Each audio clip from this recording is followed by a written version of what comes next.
The great hall of the imperial palace glowed with lights that floated in the air like captured stars.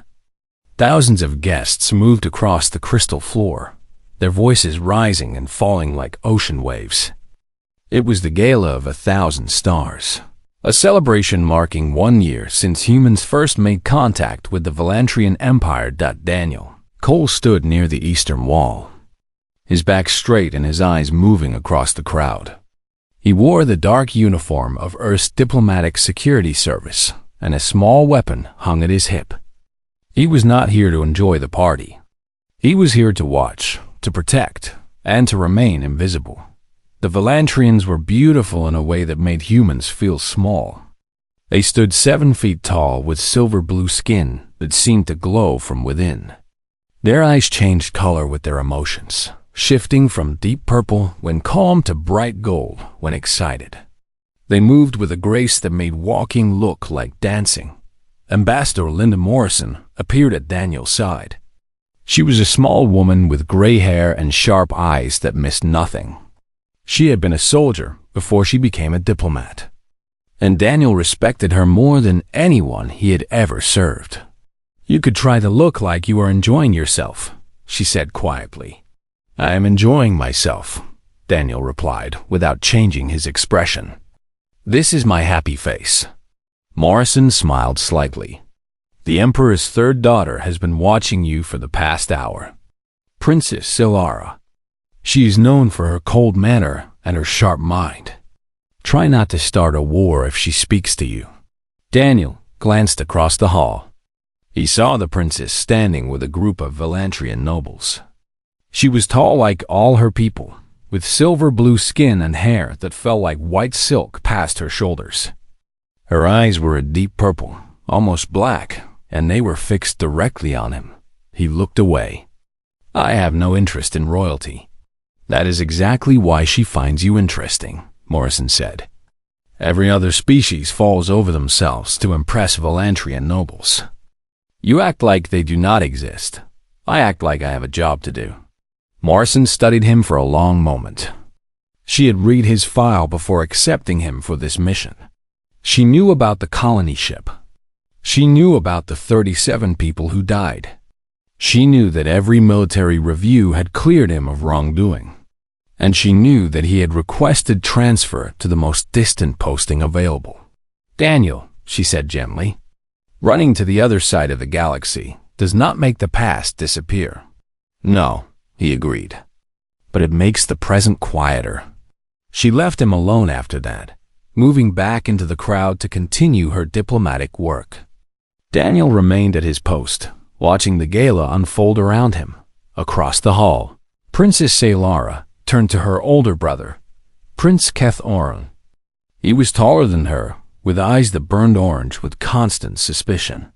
"The human security officer," Silara said. "He is different from the others." Keth-Oren's lip curled with disgust. "They are all the same. Loud, emotional, unpredictable. I do not understand why Father agreed to this alliance. Humans are barely civilized. They defeated the Krethian raiders at Sigma 7, Silara reminded him. 3 human ships against 20 Krethian vessels. They should have died, but they won. "Luck," Keth-Oren said. "Or madness. Humans throw themselves into danger without calculating the odds. That is not courage. That is stupidity." Silara looked back at Daniel. He had not moved from his position. He had not spoken to anyone except the ambassador.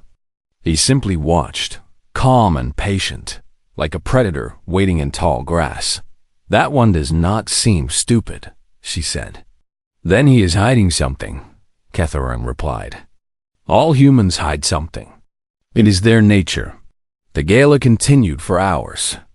Daniel watched dignitaries come and go.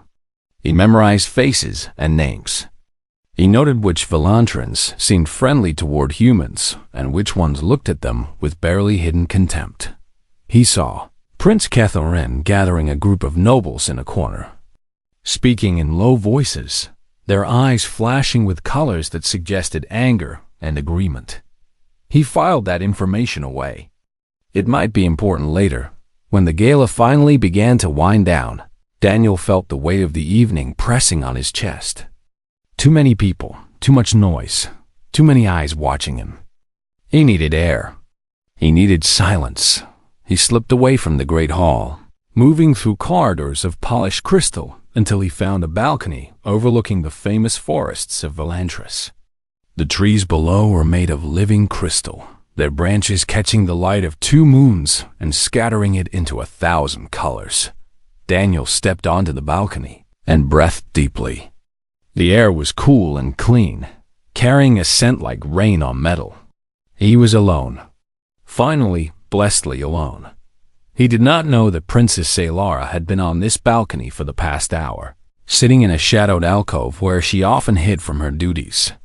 She had heard him approach and had remained silent, expecting him to leave quickly, like everyone else who stumbled upon her private space.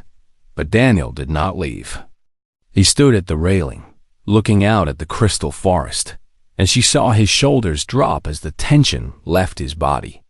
Without the crowd watching, he looked tired. He looked sad. He looked like a man carrying a weight that was slowly crushing him. Saylara remained hidden. She should announce herself. It was improper to spy on a guest.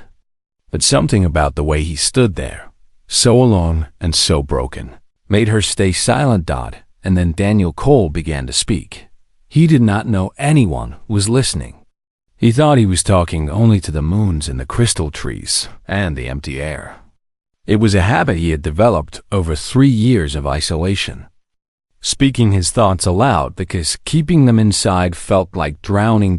What Princess Saylara heard in the next few minutes would change everything she believed about humans. And it would change everything she believed about herself.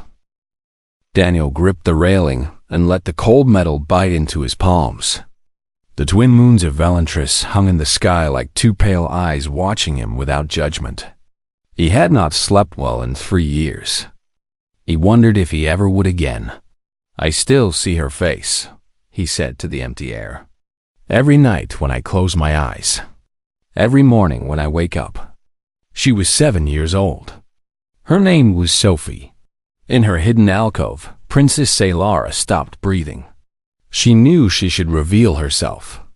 This was private. This was not meant for her ears. But she could not move. Something in the human's voice held her frozen in place. "The colony ship Meridian," Daniel continued. 1,200 civilians heading to a new world. Families, children, people starting fresh. And I was supposed to protect them. He laughed, but there was no humor in the sound. It was the laugh of a man who had forgotten what real joy felt like. The pirates came out of nowhere. 6 ships against our 1 escort vessel. We were outgunned, outmanned, and out of time. The Meridian had no weapons. No shields worth mentioning. Just 1,200 people trusting that someone would keep them safe. Daniel's hands tightened on the railing until his knuckles turned white. I made a choice. The pirates were trying to board through 3 access points. I could not defend all 3. So I chose. I pulled my team to the main cargo bay and the engine room. I left Section 7 undefended. His voice cracked. Saylara saw him lower his head, his shoulders shaking. 37 people died in Section 7 when the pirates breached the hull. 37 people whose names I memorized because I owed them that much. And Sophie, little Sophie, who had shown me a drawing of her family just 6 hours before. She was in Section 7. She died because I chose to save the engine room instead of her. The silence that followed was so heavy that Saylara thought she might drown in it. The military cleared me, Daniel said bitterly. Called me a hero. Said I saved 1,163 lives with my decision. Said any commander would have made the same choice. But they were not there. They did not have to look into that little girl's eyes and promise her everything would be okay. He wiped his face with the back of his hand. I lied to her. I told her she was safe. And then I left her to die. Selara felt something strange happening in her chest. Her eyes were burning. The Valantrian people did not cry easily. Their emotions ran deep, but rarely reached the surface. Yet listening to this human pour out his guilt to the stars, she felt tears building behind her eyes for the first time in years. "They gave me a medal," Daniel said. "A medal for getting 37 people killed. I threw it in the ocean. I requested transfer to the most distant posting they had. I did not want to be anywhere near people who called me brave. I did not want to see another human face looking at me like I deserved respect." He stood straight and took a deep breath. "I do not know why I am here. I do not know what I am supposed to do anymore. I used to believe in duty. I used to believe that doing the right thing meant something. Now I just go through the motions. I stand guard. I watch doors. I make sure no one gets hurt on my watch, because I cannot live through that again." He turned away from the railing, and Selara pressed herself deeper into the shadows. But he did not see her. He was looking up at the moons, his face wet with tears he did not bother to hide. "If you can hear me, Sophie," he whispered, "I am sorry. I am so sorry. I should have saved you. I should have found another way. I should have died in that corridor instead of you. You deserved to grow up. You deserved a life. And I took that from you." He stood there for a long moment, letting the night air dry his tears. Then he straightened his uniform, rebuilt his walls, and walked back into the palace with his expression as blank as stone. Selara remained in the shadows long after he was gone. Her hands were trembling. Her heart was beating too fast. She had never heard anything like what she had just witnessed. In her world, weakness was hidden. Guilt was buried. Royalty never showed emotion, because emotion was a weapon your enemies could use against you. She had learned that lesson when she was very young, and she had built her entire life around it. But this human had stood on a balcony and bled his soul into the night air. He had admitted to failure, to guilt, to pain so deep that it had driven him across the galaxy just to escape the memory of it. And somehow, that admission did not make him seem weak, that it made him seem honest. It made him seem human in a way that she had never understood before. Selara thought about her own secrets. She thought about the decision she had made 5 years ago, the one that haunted her dreams and followed her through every cold, formal day of her royal life. She had never told anyone. She had buried it so deep that sometimes she could pretend it had happened to someone else. But it had not happened to someone else. It had happened to her. And unlike Daniel Cole, she had never let herself grieve. She rose from her alcove and stood at the railing where Daniel had stood. The crystal forest sparkled below, beautiful and cold, just like the mask she wore every day. "I understand," she whispered to no one. "I understand more than you know." For the first time in 5 years, Princess Selara Vetheran allowed herself to cry. The days that followed changed everything for Princess Selara. She could not stop watching Daniel Koldon. She told herself it was curiosity. She told herself she was simply studying human behavior for diplomatic purposes. But deep inside, she knew the truth. She had glimpsed something real on that balcony, something that cut through the masks and lies that filled her daily life. She wanted to understand how a man could carry so much pain and still stand upright. Daniel moved through the palace like a shadow. He was always present but never noticed. He positioned himself near doors and windows, his eyes constantly scanning for threats. He never smiled. He rarely spoke. But Selara began to notice the small things that others missed.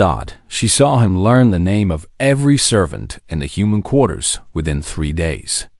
She watched him help an elderly Valantrian gardener carry heavy pots without being asked. She observed him teaching a young page how to properly fold formal napkins after the boy had failed 3 times and looked close to tears. Each small kindness was delivered without fanfare. Daniel never waited for thanks. He simply helped and moved on, as if caring for others was as natural as breathing. "You are watching the human again," said a voice behind her. Selara turned to find her brother Keth Orn standing in the doorway of her private study. His eyes were burning orange with suspicion. "I am observing our guests," she replied coolly. "It is wise to understand those who share our home. Understanding is one thing. Fascination is another." Keth Orn walked into the room and lowered his voice. "The humans are not our friends, sister. They are opportunists. They saw a powerful empire and decided to attach themselves to it like parasites. The trade agreements benefit both our peoples. For now. But what happens when they decide they want more? What happens when their hunger grows beyond what we are willing to give?" Keth Orn's eyes shifted to a deeper orange. "I have been speaking with others who share my concerns. Nobles who remember when the Valantrian Empire stood alone. We believe this alliance was a mistake." Selara felt a chill run down her spine. "What are you planning, brother?" "Nothing you need to worry about." He smiled, but there was no warmth in it. "Just know that when the humans show their true nature, I will be ready." He left without another word. Selara stood alone in her study, her mind racing. She knew her brother. She knew his pride and his prejudice. Whatever he was planning, it would not be subtle, and it would not be peaceful. She needed to warn someone. But who would believe a princess speaking against her own brother? The next day, Selara found a reason to approach Daniel directly. He was standing guard outside the conference room, where Ambassador Morrison was meeting with Valantrian trade ministers. "Security Officer Cole," Selara said formally. "I wish to ask you a question about human customs." Daniel straightened slightly. His expression remained neutral, but she saw a flicker of surprise in his eyes. Royalty did not usually address security personnel. "Of course, Your Highness. I will answer if I can. Why do humans shake hands when they meet?" Daniel paused. It was not the question he had expected. It is an old custom. In ancient times, humans would shake hands to prove they were not holding weapons. It showed peaceful intentions. So you must prove you mean no harm before others will trust you. "Trust is difficult," Daniel said carefully. "When you have seen what people are capable of, you learn to be cautious." Selara studied his face. She saw the walls he had built, the careful distance he maintained from everyone around him. She recognized those walls because she had built the same ones around herself. And what if someone has already proven themselves unworthy of trust? She asked quietly. What if they have done something that cannot be forgiven? Daniel's expression shifted. For a moment, the mask slipped, and she saw the raw pain beneath it. Then they must live with that knowledge. They must carry it every day and try to become someone who might deserve forgiveness, even if they never receive it. That sounds exhausting. It is. They stood in silence for a moment. The conference room doors remained closed. Servants passed by without paying them any attention. "Officer Cole," Selara said finally, "I believe there may be those in the palace who wish to harm the alliance between our peoples. I cannot prove it yet, but I want you to know that not all Valantrians share those views." Daniel looked at her directly for the first time. His eyes were gray, the color of storm clouds over a cold ocean. "Why are you telling me this?" "Because I believe you will know what to do with the information. And because..." She hesitated. "Because I believe you are someone who tries to do the right thing, even when it costs you everything." Before he could respond, the conference room doors opened and Ambassador Morrison emerged. The moment passed. Selara nodded formally and walked away, leaving Daniel staring after her with questions in his eyes. That night, Daniel reported what the princess had told him to Ambassador Morrison.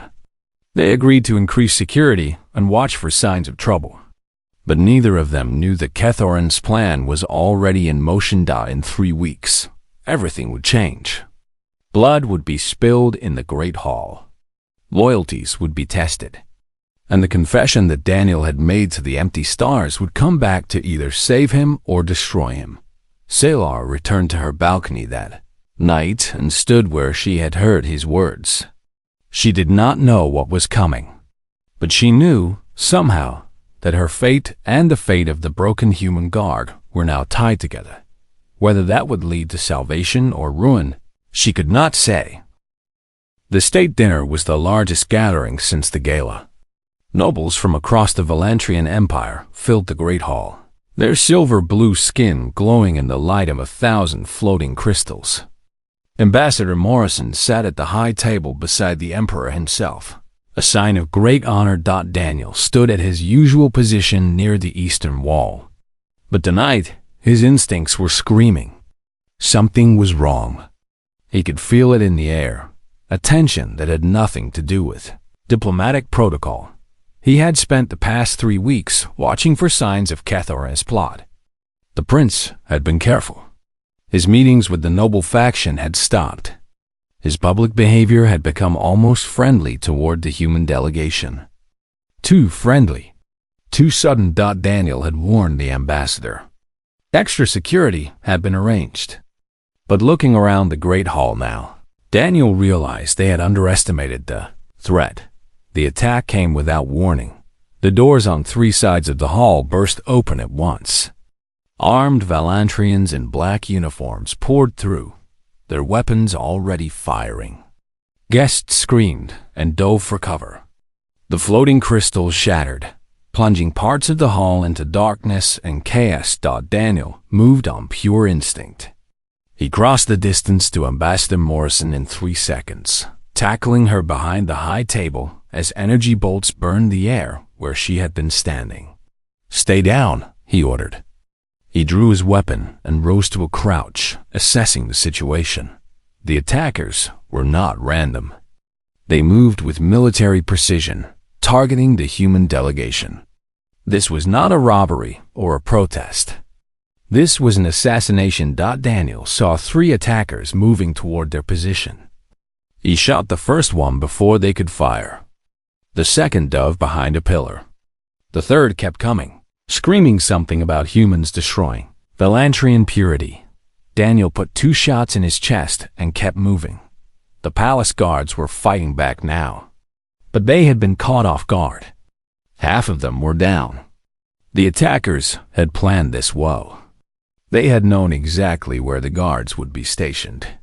Inside help, Daniel realized. Someone in the palace had betrayed them.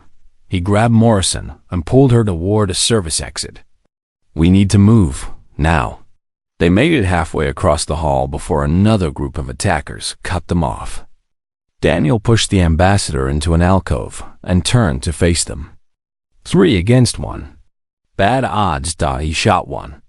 Took a grazing hit to his shoulder that spun him around. Used the momentum to kick the second attacker in the knee, dropping him. The third one was faster. His blade caught Daniel across the ribs, opening a deep cut that immediately began to bleed. Daniel ignored the pain. He had been hurt worse.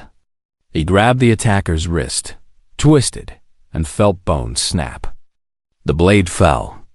Daniel caught it and buried it in the attacker's throat. He turned back to Morrison. "Move, now." They pushed through the chaos. Bodies lay everywhere. The beautiful crystal floor was stained with blood, both Valantrian silver and human red. Daniel kept one hand pressed against his ribs, feeling the warm blood seep between his fingers. Then he heard the scream. He knew that voice. Princess Salara. He should keep moving.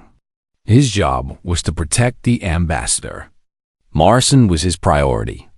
Every rule he had ever learned told him to get her to safety and let the princess fend for herself. But rules had not saved Sophie. Rules had not saved the 37 people on the Meridian. Sometimes rules were wrong. "Get to the safe room," Daniel told Morrison. "Third corridor on the left, silver door, code is 7742. "Daniel, you are injured." You cannot possibly think of going back there alone. I am not asking permission. He was already moving before she could argue. He found Saylara in a side corridor. Two of her guards lay dead at her feet. An attacker had her cornered, a blade at her throat, screaming about how the royal family had betrayed their people by allowing human filth into the empire. Daniel did not announce himself. He did not call for surrender. He simply shot the attacker in the back of the head and caught Saylara as she fell forward. Are you hurt? He asked Dot. She shook her head, her eyes wide with shock. Her silver blue skin was splattered with blood that was not her own. You came back. You should not have come back. Probably not. More attackers were coming. Daniel could hear them shouting in the corridor behind them. Can you run? Yes, then run. They moved through the palace together, Daniel clearing the path ahead while fighting through the pain of his wounds. Blood was soaking through his uniform now. His vision was starting to blur at the edges. But he kept moving. He had to keep moving. They reached a secure chamber just as Daniel's legs gave out. He collapsed against the door, his weapon falling from numb fingers. Saylara caught him before he hit the ground. She pulled him inside and sealed the door behind them. Alarms were wailing throughout the palace. The sound of fighting was fading. The palace guards must be winning. Daniel looked up at Saylara's face, hovering above him. Her eyes had shifted to a deep purple he had never seen before. He did not know what that color meant. Why did you come back for me? She demanded. You were wounded. You should have escaped. Why would you risk your life for someone you barely know? Daniel's vision was fading. The blood loss was finally catching up to him. Because he managed to whisper, I heard you that night. On the balcony. After I left. I heard you crying. I know what you carry, princess. I could not let you die carrying it alone. The darkness took him before he could see her reaction. The last thing he felt was her hands pressing against his wounds, trying to stop the bleeding. The last thing he heard was her voice, breaking for the first time since she was a child, whispering his name over and over like a prayer. Daniel woke to the soft hum of medical machines and the gentle glow of Elantrian healing crystals. His chest was wrapped in bandages that smelled like nothing he recognized. The pain was still there, but distant, held back by whatever medication they had given him. He was alive. That was more than he had expected. Ambassador Morrison sat in a chair beside his bed. She looked tired but unharmed. When she saw his eyes open, she smiled with obvious relief. Welcome back, Officer Cole. You gave us quite a scare. The princess? Daniel asked. His voice came out rough and dry. Safe, thanks to you. Morrison handed him a glass of water. The attack has been contained. Prince Kethoran and his faction have been arrested. The Emperor has publicly condemned the violence and reaffirmed his commitment to the human alliance. Daniel drank the water slowly. His mind was still foggy, but fragments of memory were returning. The chaos. The blood. Saylara's eyes looking down at him as darkness closed in. How long was I out? 4 days. The Lantrian medicine is remarkable, but you lost a lot of blood. The doctors say you will make a full recovery, but you need rest. Morrison paused. Daniel, what you did was incredibly brave and incredibly foolish. You abandoned your post to save the princess. I know. You could have died. I know that too. Morrison studied him for a long moment. The Emperor has asked to speak with you personally once you recover.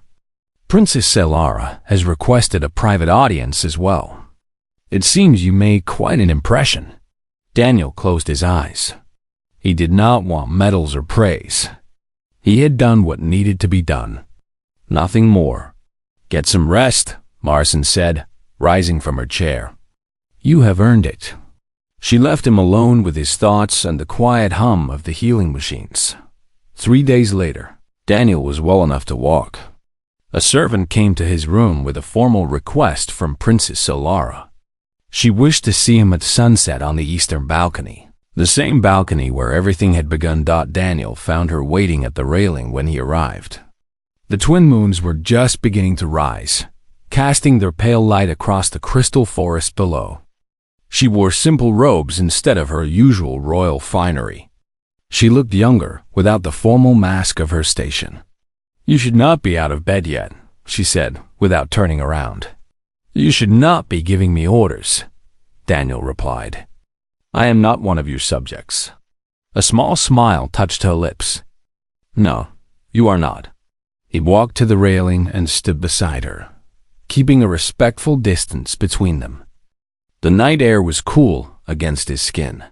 His wounds ached, but he ignored them. "You heard me that night," Solara said quietly. "After you made your confession, you heard me crying. I was halfway down the corridor when I heard you. I thought about going back, but I did not think you would want me to see you like that. I would not have." She turned to look at him. Her eyes were that deep purple again, the color he had seen when he collapsed in the secure chamber. In my culture, that color means vulnerability, raw emotion. We spend our entire lives learning to control it. I have not shown that color to anyone since I was a child. I will not tell anyone. I know you will not. That is why I asked you here. Solara took a deep breath. 5 years ago, I was sent to oversee a trade dispute on a colony world called Verith Minor. 2 factions were fighting over water rights. My job was to mediate. Daniel waited. He could see the weight of what she was about to say pressing down on her shoulders. I made a decision based on law and protocol. I sided with the faction that had legal claim to the water sources. I did not consider that the other faction included farming communities with thousands of families who depended on that water to survive. Her voice grew thick. 3 months after I left, there was a drought. The legal faction refused to share. 2,000 people died, mostly children and elderly, people who could not survive the rationing. The wind stirred her white hair. A tear rolled down his silver-blue cheek. I followed the law. I did everything correctly. Every review cleared me of wrongdoing. But 2,000 people are dead because I did not think beyond my protocols. Because I did not see them as people, only as numbers in a dispute. Daniel understood now. He understood why she had watched him so carefully, why she had warned him about her brother, why she had remained hidden on the balcony to hear a stranger's confession. "You wanted to know if someone else could feel this way," he said. "I wanted to know if it was possible to survive it." She wiped her eyes. "For 5 years, I felt nothing. I built walls so high that even grief could not reach me. I thought that was strength. But hearing you that night, hearing you pour out your pain to the stars, I realized that my numbness was not strength. It was cowardice. It was protection. It was hiding."